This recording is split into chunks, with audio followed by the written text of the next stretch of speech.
Chief of Defense Staff is advocating for peace in the southeastern part of Nigeria with stakeholders, according to him. I saw a video like that flying around. You can watch the video. Minister of Defense Badaru Abubakar arrives at the 82 Division of the Nigerian Army in Enugu State for the heads of security agencies and stakeholders engagement. He enters a closed-door meeting with senior officers of the Nigerian Army before proceeding to the Air Force Base, where traditional rulers, religious leaders, youths and heads of other security agencies are already seated. Before going in for a closed-door meeting with the stakeholders, the minister urged them to speak freely to enable the government stamp out insecurity in the region. All this insecurity must stop. We must find some lasting solution to it. And the president is committed and determined to end insecurity in this country. So I urge you to discuss openly and freely and provide advice and solution, and see us as your partners in progress. I am part of this meeting. I can tell you that it's very instructive. It has brought out the best of us because we openly spoke to ourselves, spoke to the minister. He heard us, and I'm very sure some of the areas we touched about, he's going to respond to it effectively. I want to say, without any outer of doubt, that the issue of security or insecurity in the southeast appear to be what social media is touting about.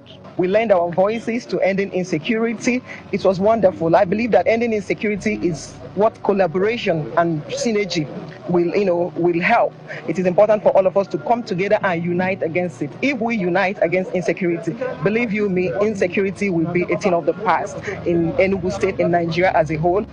We've started the non-kinetic operations, and the non-kinetic is about the people, winning the hearts and minds of the people. We have a very robust interaction. The youth leaders were here, the traditional rulers were here, the civil society organizations were here. We have the women's society that are well represented. All the security agencies are also here. So there's no doubt with this kind of synergy, with kind of the discussion that have come up, we work on it, and I can tell you that insecurity in Southeast Nigeria will be still of the past as soon as possible. So this man is actually advocating for peace in the southeastern Nigeria, and this thing happened immediately after the news broke out that Simon Ekpa had been arrested. And according to some of the things he was saying, he's trying to talk with stakeholders, those he calls stakeholders, the leadership within the states, within the region. So, but the people he's trying to make peace with, they are not among the leadership within the region. This is the problem. They know the real problem, but they will not face the real problem. They will not face the real matter. And this is the same man that even in his village, he cannot travel to his village. This is the same man that bandits and Boko Haram has taken over his village. In some part of northern state in Nigeria, you can't walk freely. Almost all the northern state in Nigeria, you can't walk freely. Some local governments in the northern part of Nigeria are paying tax to Boko Haram. They are paying tax to bandits. They are paying tax to different terrorist groups in that area. The terrorist group have actually taken over the government. But this same chief of defense staff is not seeing anything to go and do in that area. All of a sudden, he decided to be a good man to the eastern part of Nigeria, the people of Biafra.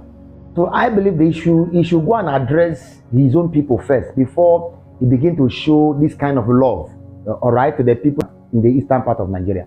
According to him, the meeting is for peace, and you can hear him loudly where he was telling the stakeholders that they should speak their mind, they should open up and speak their mind.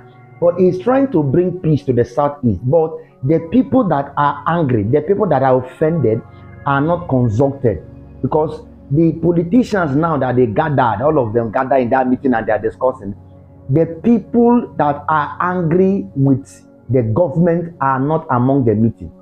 Because these are the actually people that are agitating for the sovereign state of Biafra, the independent state of Biafra.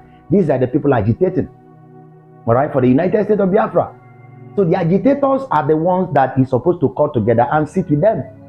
And according to Simon Ekpa, he has shared it with that number that they should approach Finland all right, if they want anything to discuss on the round table, that Finland must be the mediator between him and Nigeria. So, but they leave the people that they're supposed to talk to. They will start begin to talk to the governor that even the citizens of the state don't even respect the governors, because the governors are not speaking the mind of the people.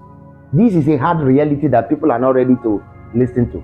Anytime they want to discuss peacefully with bandits in the north, you will see them sitting down with bandits, with Boko Haram, where the Boko Haram and the bandits are carrying their AK-47, they are carrying their machine guns, they are carrying all their weapons. And you see these people, they will sit with them, they will discuss.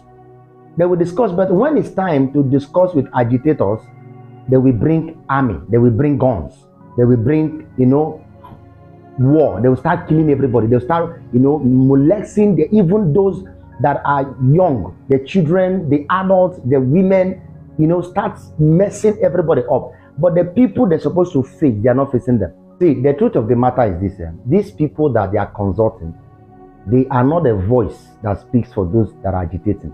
So they are trying to, do something to just deceive people. Face the real people and discuss with the real people. Those that are agitating, they are not hiding. Discuss with them. You want to bring peace, but you are not consulting the person that is angry. That's not the kind of peace that will last. You are consulting somebody that is not angry. The person have nothing to tell you. They have nothing to tell you. Most of these allies, so-called allies, they think that the Igbos, work with a feudal system. The Igbos doesn't work with a feudal system. If it's in the north, one leader can control anybody. If it's in the north, one leader, one emir, one traditional ruler like that, once they have come together to agree, that's what everybody, all right, we bow. Whether they know what is going on, whether they know the truth or not, they will bow. But that is not the system that the Igbos operate. It's not in the DNA of the Igbos. One person does not speak for everybody, except you are speaking the mind of the people, except the people has appointed you, to speak their mind. And in this case, those elites, they are speaking for themselves, not for an ordinary citizen that is walking on the streets. If you enter the eastern part of Nigeria, if you ask anybody, what do you want? Is it Nigeria or Biafra? They will tell you Biafra. Because every single human being that is, a normal person walking is not depending on Nigeria to survive. Because they are facing a lot of atrocities each day and each night. So the Igbos, they don't operate a feudal system, which means that if you must consult them, everyone must have a say. Everyone must be able to speak out. So selecting few numbers of people, hoping that they will speak for the rest of them, it doesn't work like that. Except the people are the one that selected them. And in this case, the people you are approaching, they are different people to the people that you are supposed to approach. The people you are approaching, they are not agitating. They are one Nigerians. But the people that are agitating, they are the ones that said, release their leader, release them the cannon, and there will be peace. These are the people I believe that you're supposed to, approach and talk with them. And I believe if you do that, that's what they can speak their mind to you. So guys, share this video. Let it go to as many people. All right, it's just for awareness. This video is for awareness and to also bring to us the things that are happening within the eastern parts of the country, within the eastern part of Nigeria, which is called the Biafra land, and so many other things that is happening. God bless you. Please like the video, share, and if you have not subscribed, please subscribe. And to you that have subscribed, I say God bless you. See you next time in my next video.